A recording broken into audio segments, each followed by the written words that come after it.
चिरां जिल्ला बड' सिने आर्टिस्ट एस'सिएशननि 5थि बोसोरसालिया जथुमा आरो 2थि एवार्ड हाबाफारिया बिजनि बर'लगाव सानसेनि मेहेरगोनां हाबाफारिनि गेजेरजों फैगौ 13 जानुवारि खालि खुंजानो थांगासिनो दं।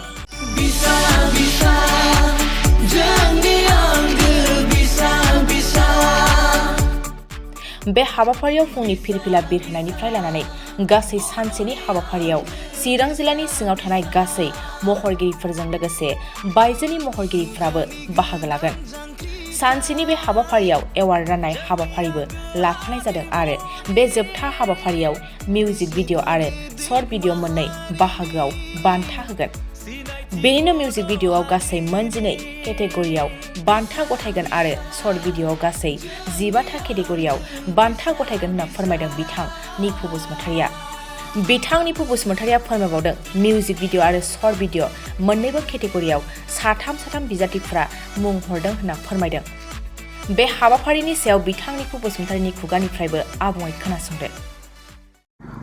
गिबियावनो बयबो रायजो राजा नायगिरि बिथांमोननिसिम आंनि गोसो गोरबोनिफ्राय नैबे मोनाबिलि समाव मागो दमासिनि जानानै आंनि गोसो गोरबोनिफ्राय अननाय आरो खुलुमनायखौ जासिहरनाय थाबाय। दा जोंनि चिरां डिस्ट्रिक्ट बिसानि आफादगिरिया आंनो नैबे दा जिहेतु जोंनि जानो थांगासिनो दंमोन एवार्ड प्रग्राम, बे एवार्ड प्रग्रामनि सोमोन्दै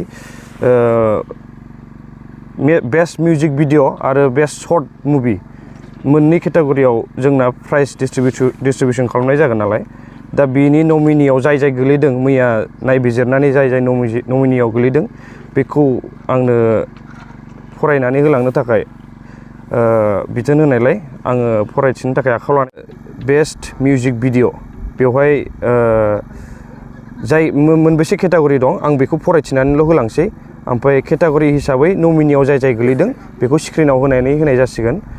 दा आङो केटेगरिया दा बेवहाय बेस्ट मिउजिक भिडिअ हिसाबै 12था केटेगरियाव राननाय जादों। दा बे आं केटेगरिखौल' खोन्थालांनोसै नोंथांमोननो।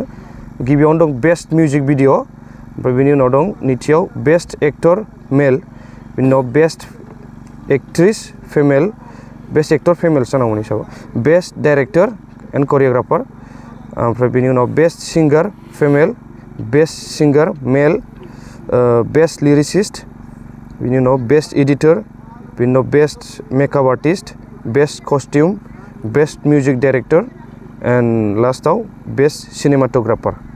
दा बेवहाय गासिबो मोनथाम नमिनियाव गोलैदों। जाय बिथांमोना गोलैदों बेखौ स्क्रिनाव नुनाय जासिगोन आरो। दायो शर्ट भिडिअ बिनि नमिनियाव माने आं नमिनियाव जाय गोलैदों आं बेखौ खोन्थाथ'लिया, टाइमा बारा गोबाव जागोन, स्क्रिनाव होनानै होसिगोन। आं केटेगरिसफोरखौल' खोन्थालांनोसै आरो।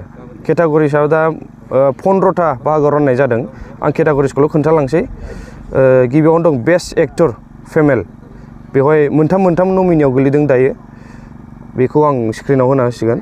ओमफ्राय सेकेन्डआव दं बेस्ट कमेडियान फिमेल, ओमफ्राय बेस्ट नेगेटिभ रल मेल, ओमफ्राय बेस्ट नेगेटिभ रल फिमेल, ओमफ्राय बेस्ट एडिटर, ओमफ्राय बेस्ट मिउजिक डाइरेक्टर एबा बेस्ट मिउजिक एरेन्जार आरो, ओमफ्राय बेस्ट डाइरेक्टर, बेनि उनाव बेस्ट सिनेमाट'ग्राफार, बेनि उनाव बेस्ट चाइल्ड एक्टर, बेनि उनाव बेस्ट स्क्रिप्ट राइटार प्लास बेस्ट स्ट'रि आरो,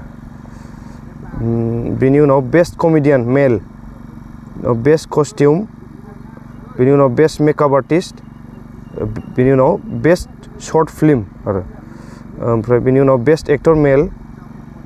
दा जोब्बाय। टटेल 15था केटेगरियाव बाहागो राननानै होनाय जादों। दा जायफोर बिथांमोना नमिनियाव गोलैदों बेखौ स्क्रिनाव होनानै होनाय जासिगोन आरो। दा जोंनि बे आर्टिस्ट एवार्ड प्रग्राम बेयो आं दा खोन्थानानै होलांदों जेनाखि खोन्थाना होलांदों नमिनियाव गोलैनाय music video and short video.